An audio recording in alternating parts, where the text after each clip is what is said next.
Hello, this is Miss Moore, and today during chemistry we're going to discuss stoichiometry. Specifically, we're going to learn how to do mole-mass stoichiometry conversions.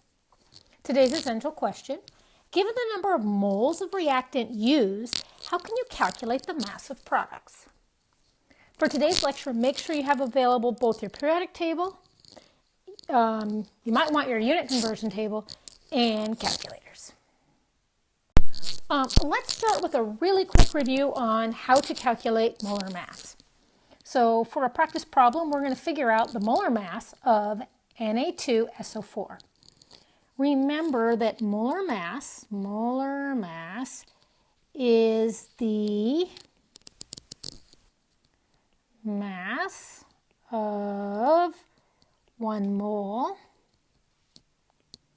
of an atom or molecule. Furthermore, we use the masses off the periodic table, and the units are grams, abbreviated as G. Okay, so let's try this. Remember, we're going to start by listing our atoms, and we have sodium, and we have sulfur, and we have oxygen. We have 2 sodiums, 1 sulfur, and 4 oxygens. So the next step is to look up the molar mass of each of these. And let's see, sodium is right here, 22.99 grams.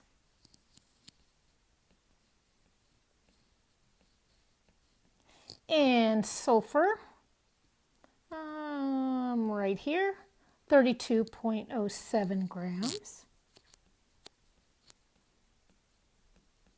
And oxygen, got our way there, right there, 16.00 grams.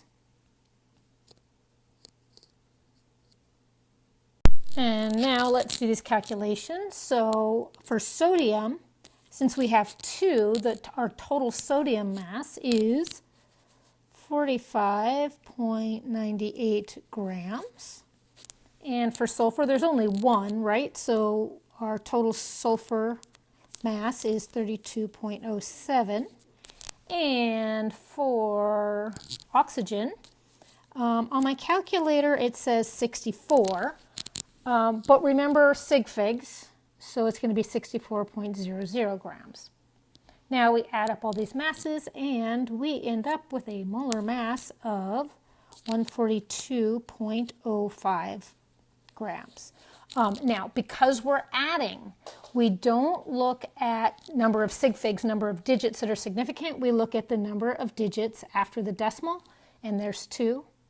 And there's 2 here. So our final answer is the molar mass of sodium sulfate is 142.05 grams. So that's your review on how to calculate molar mass. Okay, now we're going to learn how to do mole mass conversions. And the way we're going to do this is through a practice problem. So our example is calculate the number of grams of NH3 or ammonia produced from 4 moles of H2 or hydrogen gas. All right, so the first thing I want to let you know that I didn't really make clear when we were doing mole-mole conversions is that our BAC table is used for converting from, let me write this out, converting from mole of one thing, of one molecule or atom, to mole of a different molecule or atom. Okay, so that is when we're going to be using our BCA table. So whenever we have moles, we are going to use our BCA table. Okay, so So when we look at our example again, it says calculate the number of grams. We've got grams here, but let's not worry about that yet. Produced from 4 moles of H2. So we are given moles to start with, so we're going to start with our BCA table. So if you guys remember, the first step is to write our balanced equation in our BCA table.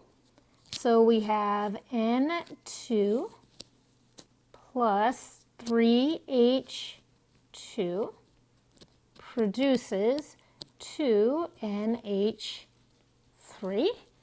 And I'll make a dividing line between the reactants and products. All right, so the next step is to fill out our B row, or the beginning.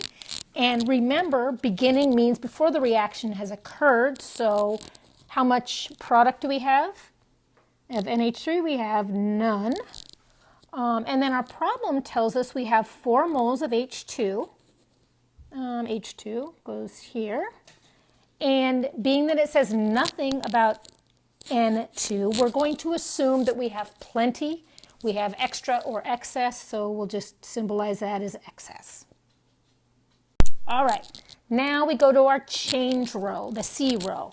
And remember, it's our mole ratio, and that's the ratio of each individual atom or molecule over the known. So this guy here, there's nothing, right? So that means he is a 1.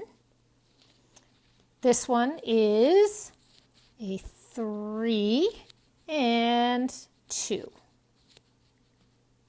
And let me put in a divider right here so I don't get myself lost. There we go.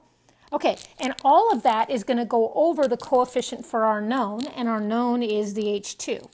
So over 3.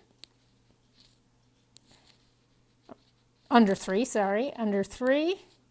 and 3.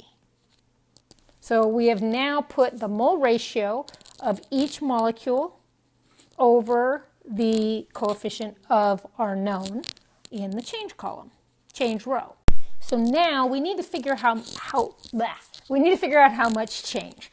Remember, the assumption is that we use all of our reactant. So since we started with 4 moles of H2, we are going to assume that we're going to lose all 4 moles of H2, which also means we'll use 4 moles of our N2, and we're going to gain 4 moles of our NH3, or our ammonia. Okay, before I move on, I want to make a really small change. What I'm going to do here is change our known from 4 moles to 4.0 moles, just to make calculations or our sig figs a little easier later. So let me change this. This is 4.0, 4.0, 4.0. Okay, so now what we need to do is find out what the real change is. We're going to take the mole ratio multiplied by the amount of change. So for N2, we're going to end up with 1 over 3 times negative 0.4, giving us a change of negative 1.3. So it's losing 1.3 moles. And then for the hydrogen column, it's 3 over 3, which is 1 times negative 4, giving us a change of negative 4. And for the ammonia roll, or the column, or the NH3 column, it's 2 over 3 times 4, giving us an actual change of positive. This time we're gaining 2.7 moles. All right, so now let's fill out the after row. Remember, the after row is taking the sum of the before and change row to figure out the actual change. All right, so for the N2 column, being that we don't have any idea what we started with, just excess, we don't know how much we're going to end up with, so just, we don't care about that one. Okay, for the H2 column, we started out with 4. We used 4, so what we have left is 0 moles. Remember, the coefficients are moles. Okay, and then in the ammonia row, we started out with none. We gained 2.7. So when we add those two together, we end up with 2.7 moles of ammonia.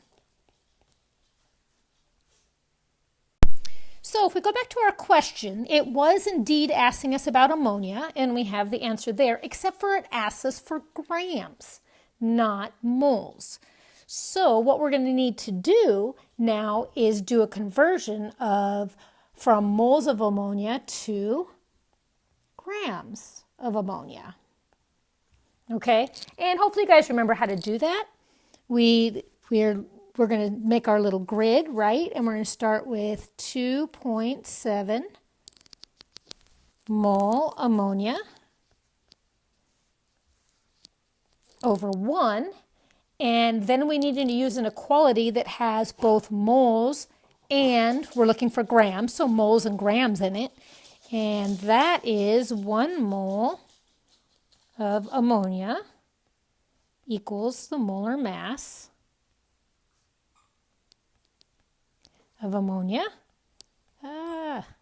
And we just figured out how to do the molar mass, right? We're going to take the mass of nitrogen and 3 hydrogens, and that gives us a molar mass of 17.04 grams, and that's the right number of sig figs. Can you read that? That's kind of a mess, huh? So we'll get rid of this molar mass area here because we already know that's what we're doing. So it's 17.04 grams of ammonia. All right, so now we need to put one of these on the top of our grid and one at the bottom. We pick whatever is up here, moles, needs to go down at the bottom, which means we're going to use that one. So 1 mole of ammonia goes at the bottom, and 17.04 grams ammonia goes at the top. Mole NH3, cross out mole NH3. We are at mass NH3, so now we just need to multiply, and that gives us, let's see, let's write the answer. I'll take this answer, put it up here, giving us 46.008 grams of ammonia. And sig figs, let's see, we have 2 and 4, so 2 sig figs. So our final answer is 46 grams of ammonia. So for mole mass practice, hopefully, or for mole mass conversion, hopefully what you saw is that you use the BCA table for converting between moles and moles of one thing. In this case, we went from moles of H2 to moles of NH3. But then we used basic mole conversions to convert from mole to mass, which you already know how to do. Okay, let's try one more. A little different than the first one, so please do this. And if you want, try to do it without me. If not, follow along. Okay, let's try one more. If we start with 625 grams of Fe3O4 is produced in the reaction, how many moles of hydrogen are produced at the same time? Okay, well, let's start by writing out our balanced equation. So we're going to have 3 moles Fe plus 4 moles H2O produces 4 moles of H2 plus 1 mole of Fe3O4. Okay, we'll put dividing line between the reactant and products. And let's go ahead and put one between the reactants and products and products. Okay, we can start filling in the before. We know before the reaction starts, how much of each product do we have? Well, none. So now we need to fill in the reactants. So our given says 625 grams of Fe3O4. Okay, we have two problems here. One, we have grams and our BCA table is for moles.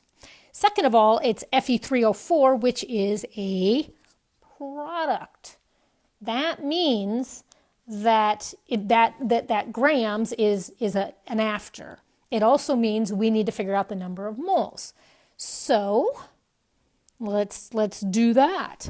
We know we're going to have the question 625 grams of Fe3O4 equals X mole.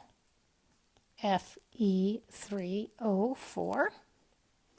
So we'll set up our table, our grid, putting our known 625 grams Fe3O4 over 1.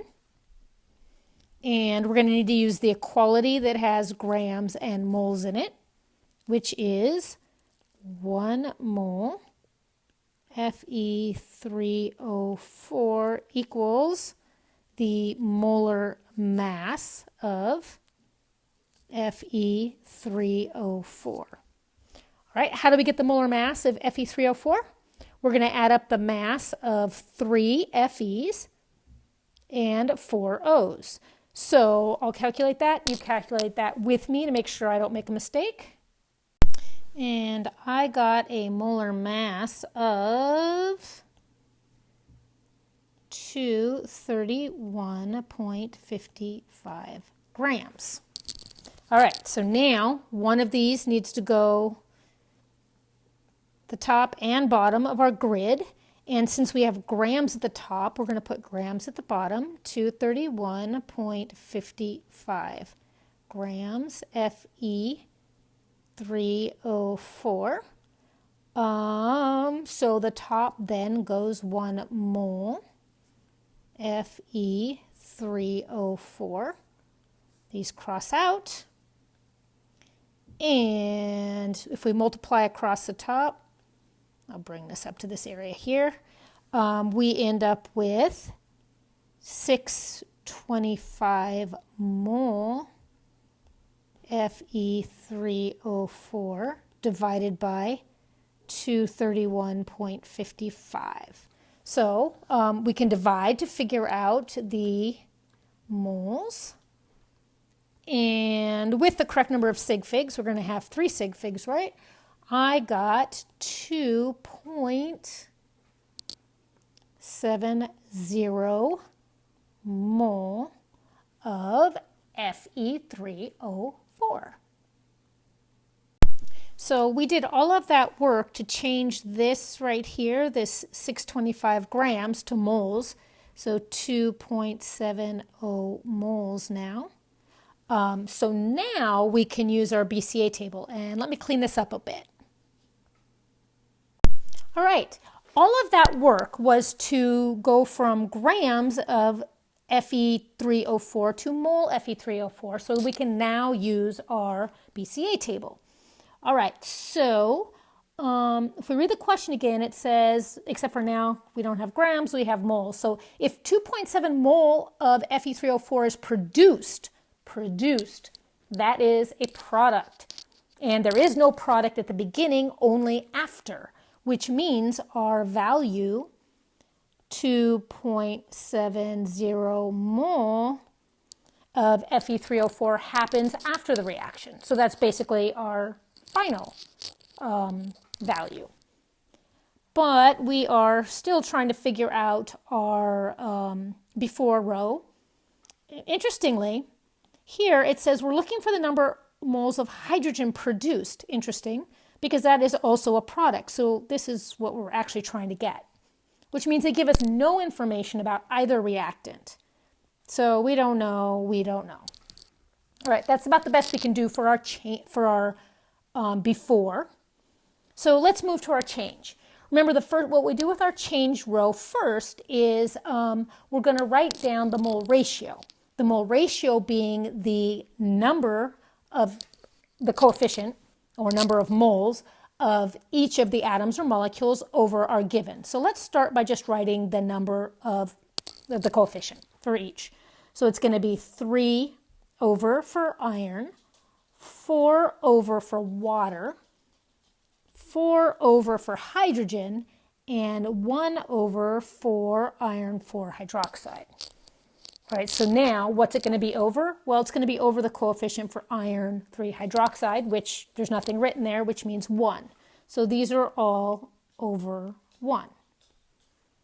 All right, let's put them parentheses around there.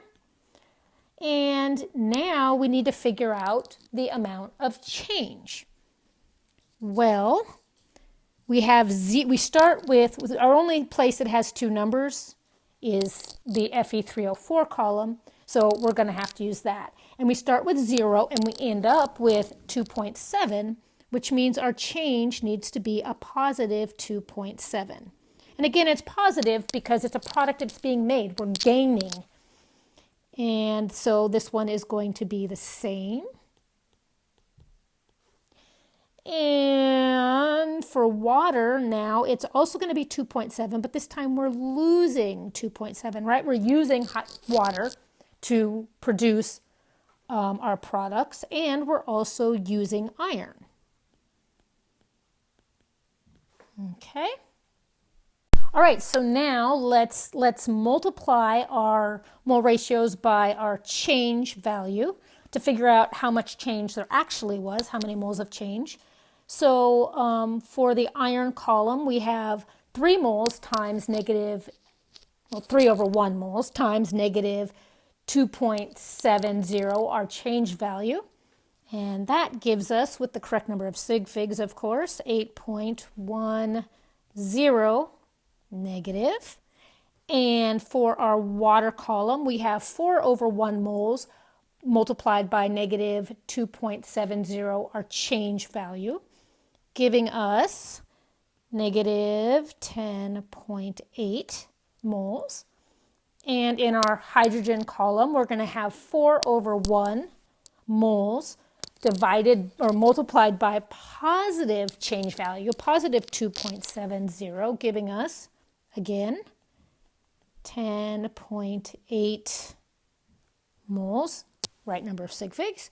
And for the last column, it's 1 multiplied by our change value, so that gives us positive 2.70.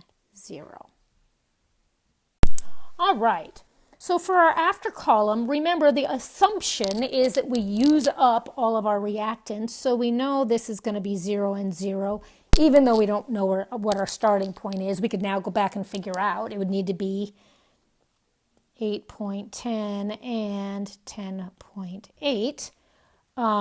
Now, for our hydrogen row, we're going to sum 0 and 10.8, giving us a final mole of 10.8 moles. So at the end of the reaction, we should end up with 10.8 moles of hydrogen gas. So that's really all there is to it. So as a reminder, remember to use the BCA table, you have to be in moles. If you're given moles, you can just start. If you're starting with mass, you need to first convert that to moles, then use your BCA table. If the question asks for an answer in mass, what you need to do is use your BCA table and then convert to mass. All right, that's it for today. Have a good one.